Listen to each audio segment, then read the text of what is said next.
วันนี้เราจะมาเว้าเรื่องเขมรนี่มันป่วนตามชายแดนทุกมื้อเราเบิ่งข่าวยามใดเห็นแล้วก็มันกวนจริงๆนะเขมรนี่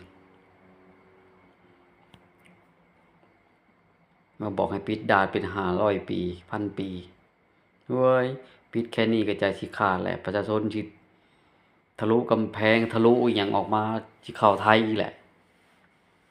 ใจสิขาดแล้วประชาชนเข้าใจสิขาดแล้วเด้ผู้นำยังว่าให้ปิดด่านยาวเลยปิดยาวเลยก็ตาย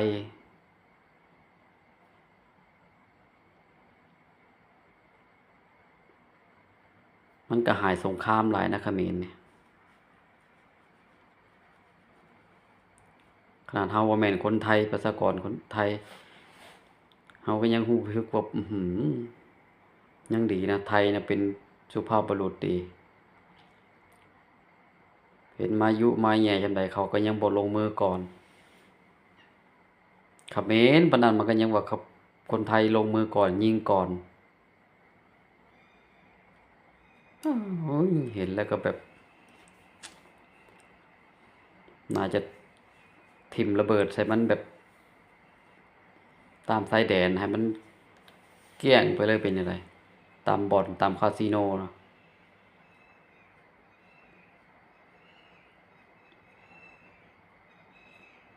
คนทุกมุมโลกนะที่ไปโดนแก๊งคอลเซนเตอร์อยู่เขมรหลอกไปเบิดอะสงสารพี่น้องแรงงานเขมรพ้นที่บ่มีส่วนเกี่ยวข้องกับผู้นำนี่เขามาทำงานอย่างมีความสุขมีเงินมีทองโน่นนี่นั่นมาอาศัยอยู่ทำงานอยู่ประเทศไทยผู้นำมันก็ประกาศให้กลับถ้าบ่กลับที่ยึดทางนู่นนี่นั่นคนเฮามันก็ย้านตอนนั้นก็กลับอุ้มลูกอุ้มหลานไปเห็นโอ้ยอุ้มลูกอุ้มเต้าไปลูกเด็กเล็กแดงกลับบ้านไปบ่มีงานให้เขาทำมันตัวให้ไปเกณฑ์ทหารมาสู้กับไทยคิดได้จังไดวะ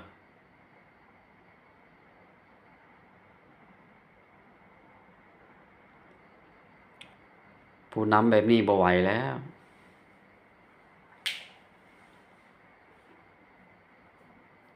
คนที่กลับตั้งหลายพันคนเขาเดือดร้อนแล้วตอนนี้งานการบ่มีทำเขาต้องเลี้ยงลูกเลี้ยงหลานทำมาหากินกลับไปบ่มีการมีงาน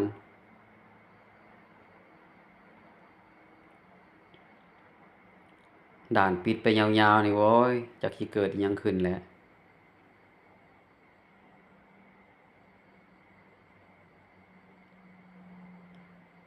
หนีภัยสงครามมาอาศัยอยู่แผ่นดินไทยอยู่แล้วอยู่เสร็จแล้วก็พอมันสงครามสงบบ่ยอมกลับมองที่มาอยู่ไปยึดที่ไร่ที่นาของคนไทยก็คิดว่าเป็นที่ของเจ้าของอยู่20-30ปีบ่กลับไปยึดเอาคนไทยเขาก็บ่กล้าไปเอาแล้วบ่กล้าไปยึดที่คืนแหละมีแต่ทหารเขมรบางคนก็ไปคุยไปหยังก็โดนเขมรสิเอาปืนยิงเขาก็ย้านนะบางคนก็ปล่อยที่ไร่ที่นาเขาเป็นแบบ20-30ปียังบ่ได้ไปเข้าไปทำมาหากินเสียที่ไร่ที่นาไปตั้งเท่าไรปี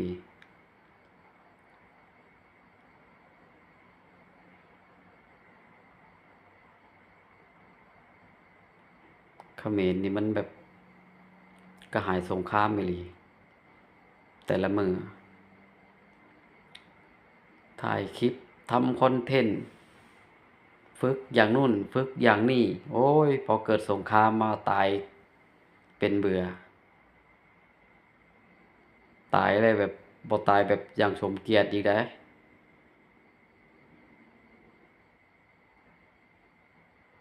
ตายบ่มีการเก็บศพเพื่อนอีกตายปล่อยตายอย่างหมูอย่างหมา ตายแบบไร้เกียรติไร้ศักดิ์ศรีปล่อยให้ญาติพี่น้องไปหาเก็บเอาเองโอ้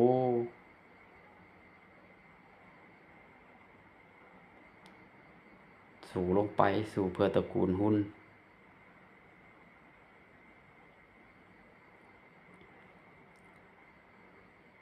คนที่อยู่ได้ก็อยู่ได้ย้อนปกป้องผู้หลักผู้ใหญ่ในบ้านเขาแหละคนที่บ่โดนปกป้องก็ชกเคียหัวทิ่มจับนักข่าวก็ไปถ่ายรูปติดระเบิดโดนจับเว้าความจริงก็ผิดเว้าความจริงก็ถูกจับเฟกนิวเก่งข่าวแต่ละอย่างมีแต่เฟกนิวทั้งนั้น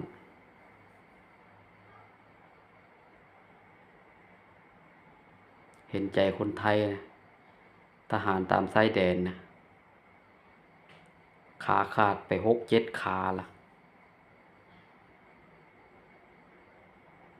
ขาขาดบ่แม่นนิ้วมือขาดเด้อขาขาดมันพิการตลอดชีวิตเด้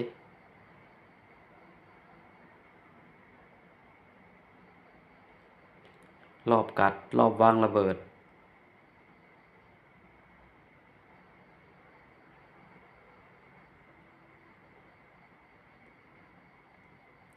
ถ้าเกิดสงครามถ้าเกิดปะทะกันอีกรอบนี้นะ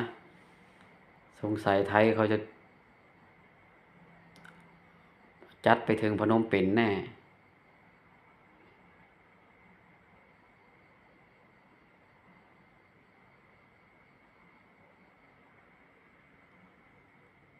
น่าสงสารพี่น้องตามชายแดนของประเทศไทยนะที่ให้ที่นาเจ้าของยังไปเฮ็ดจะบ่ได้ช่วงนี้แล้วดูกับเก็บเกี่ยวข้าวเกี่ยวข้าวยังเกี่ยวบ่ได้เขาก็ได้ย้านมันยิงมารถเกี่ยวก็บ่กล้าไปย้านมันตื้มตามขึ้นมาเสี่ยงชีวิตอีกโอ้บอกให้ถอนอาวุธก็ถอยออกไปหน่อยเดียวเอากลับเข้ามาอีกคือเก่าเก่งแท้บ่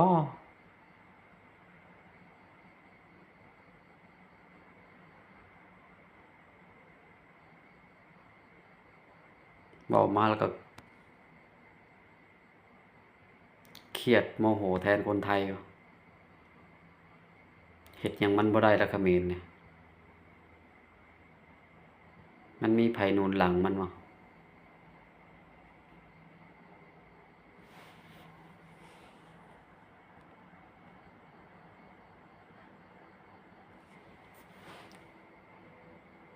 แต่บักบอยคือบ่เห็นออกมาแล้วทุกมื้อนี้ไปทางใด